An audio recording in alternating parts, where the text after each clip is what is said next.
պարոն Ավինյան, սենց մի հարց էլ կա, ես դեռ 2018 թվականից Երևանի քաղաքապետարանի առաջ խնդիր եմ դրել, որ Դալմայի այգու անձեռնմխելիությունը հետագա այն պլանով, որ այդտեղ պետք է լինի քաղաքային մեծ այգի առանց կառուցապատման, այսինքն քաղաքային անտառ այգի, այդ խնդիրը դրվել է, այս ծրագրով այդ տեսլականին որևէ ձևով մենք չենք դիպչում, չէ՞։ Վարչապետ ուղիղ հակառակը իրականում Երևանի քաղաքապետարանը պատվիրել է այսպես կոչված feasibility տեխնիկատնտեսական մի աշխատանք, որը արվել է Դալմայի այգիներում, այդ 250 հեկտար տարածքի վրա եւ այդտեղ ենթադրվում է, որ այդ հողերը պետք է մնան կանաչ ֆոնդի եւ այդտեղ ուզում ենք իրականացնել նախագիծ, որը կդառնա Դալմայի անտառ պուրակ, այսինքն 250 հեկտար տարածքում խիտ անտառապատ պուրակ պետք է ստեղծենք, որը Երևան քաղաքում էականորեն կանաչ ֆոնդի քանակը ավելացնում է։ Մի քանի բան մեխանիզմների մասին կուզեի նշել, պարոն փոխվարչապետի, պարոն Խաչատրյանի առաջարկով մենք իրականացրել ենք մի այսպիսի մոդել,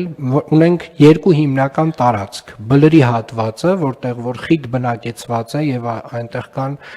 բազմաթիվ ընտանիքներ,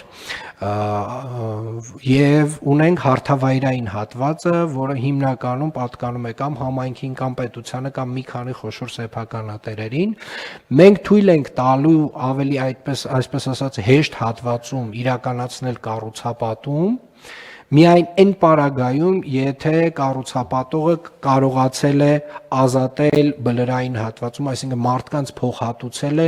մի ինչ-որ լոտում եւ դրա կրկնակի չափով քառակուսի մետր տարածք ստանում է հարթավայրային հատվածում, կարծում եմ շատ կարեւոր մոտիվացիա է կառուցապատողի համար առաջին հերթին բանակցել մարդկանց հետ։ Դուք նշեցիք շուկայական, այստեղ ֆիքսած է հենց ֆինանսական մոդելում, որ շուկայական արժեքը գումարած 30% է լինելու փոխհատուցման չափը եւ իհարկե մեր օրենսդրությամբ դա էլ հենց նախատեսվում է, եթե կա համաձայնություն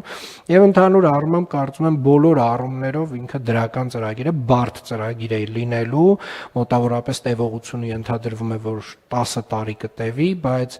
եւ կենտրոնի բեռնաթափման համար եւ նորագյուղ թաղամասի, այսպես ասած, նաեւ հողաշեն տների այդ մարդկանց խնդիրները լուծելու համար կարևորագույն ծրագիր է։